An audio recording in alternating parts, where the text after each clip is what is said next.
Saudara-saudari, marilah kita mendengarkan renungan dengan judul Menjadi Murid Yesus, yang berdasarkan pada Injil Matius bab 5 ayat 47.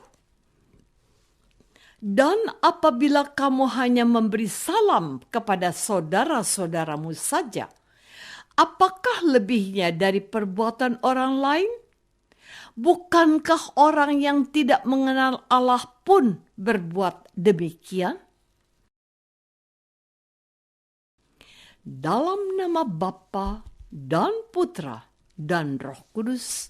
Amin. Saudara-saudari terkasih dalam nama Tuhan Yesus Kristus. Mungkin pertanyaannya akan saya ajukan ini kurang sedap didengar, atau mungkin bahkan membuatmu bangga juga. Kok mau-maunya Anda menjadi orang Kristen?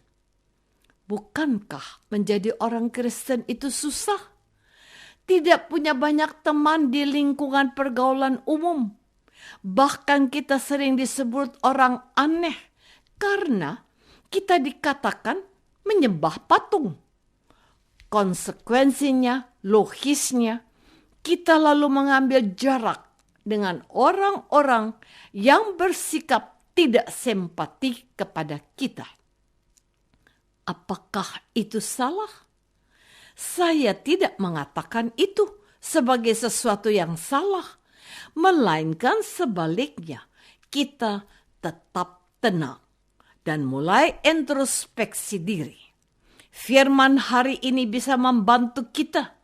Dan apabila kamu hanya memberi salam kepada saudara-saudaramu saja, apakah lebihnya dari perbuatan orang lain? Bukankah orang yang tidak mengenal Allah pun berbuat demikian? Tuhan Yesus telah membuat kita berbeda dari orang-orang yang tidak mengenal Allah dan membandingkan dengan perbuatan orang lain yang secara wajar memberi salam dan tegur sapa kepada orang lain. Lalu, apakah lebihnya kita dari mereka yang tidak menjadi murid Yesus?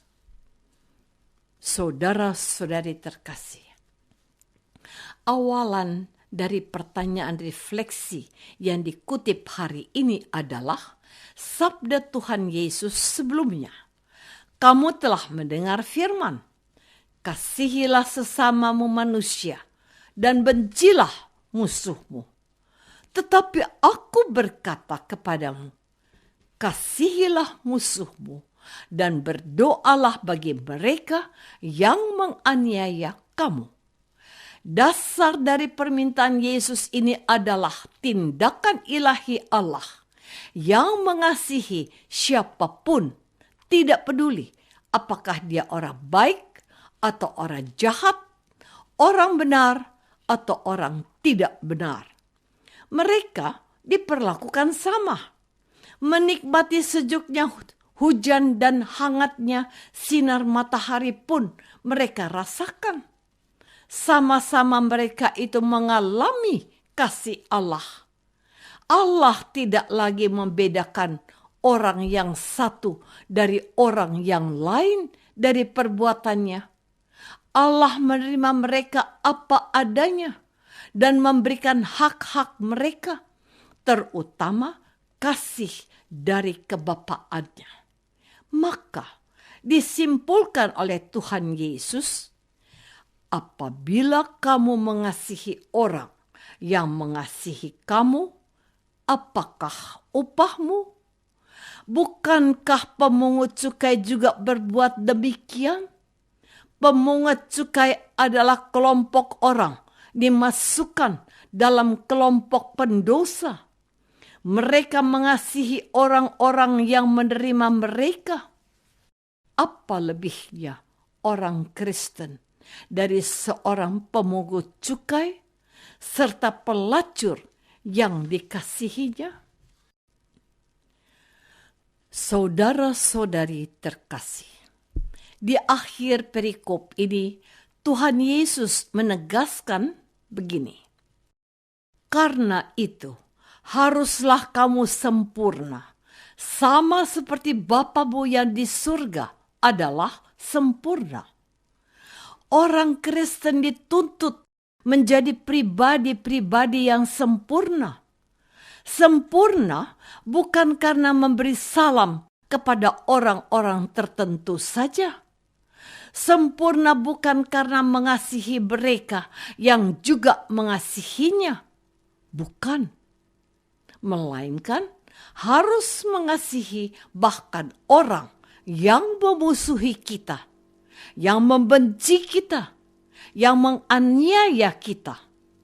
Langkah untuk bisa menuju pada tindakan yang dianggap mustahil atau tidak mungkin itu adalah masuk ke dalam kamar hati kita dan berdoa untuk kesembuhan hati yang suka membenci dari mereka yang memusuhi kita. Lebih mudah membentuk malampet menjadi bentuk atau pola tertentu daripada mengubah watak atau sikap hati seseorang yang tidak menyukai atau dan memusuhi kita.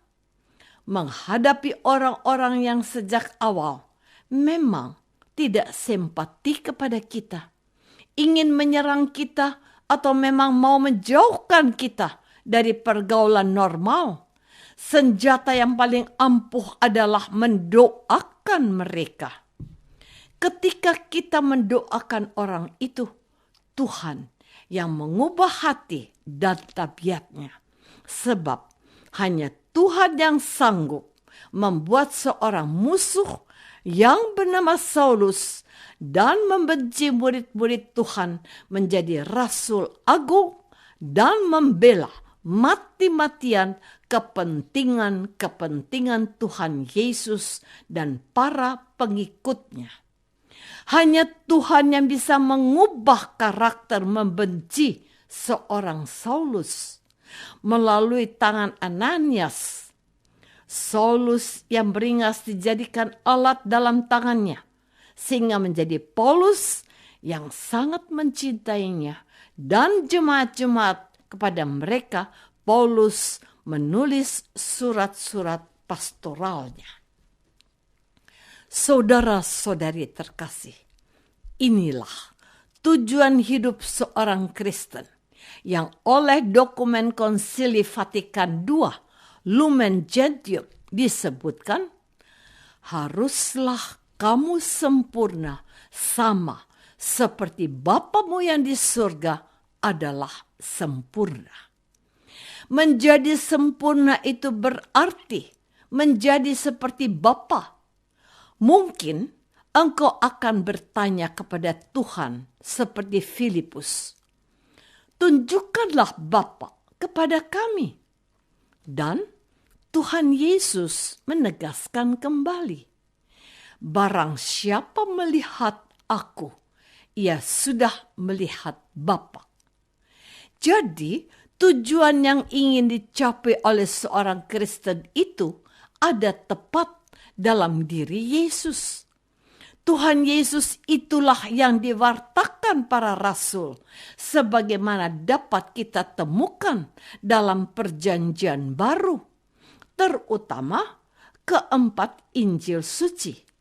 Seorang yang ingin mencapai kesempurnaan Bapa, mendengarkan firman Yesus yang diwariskan oleh gereja, dengan membaca dan merenungkan kitab suci, ia dibentuk untuk menjadi manusia yang sempurna, yang kudus seperti Allah. Ia dididik untuk menjadi seorang pribadi yang memiliki lebihnya karena menemukan dalam Yesus kesempurnaan Allah Bapa yang mengasihi semua orang. Apakah aku sudah belajar dari Yesus menjadi yang sempurna? Marilah kita berdoa. Bapa yang Maha Kasih, Kami ingin menjadi orang Kristen yang sempurna, menjadi seperti Yesus yang berusaha mengasihi siapa saja tanpa membeda-bedakan. Demi Yesus Kristus Putramu, Tuhan kami. Amin. Semoga kita semua selalu dinaungi dan dibimbing oleh berkat Allah yang Maha Kuasa, Bapa dan Putra dan Roh Kudus. Amin.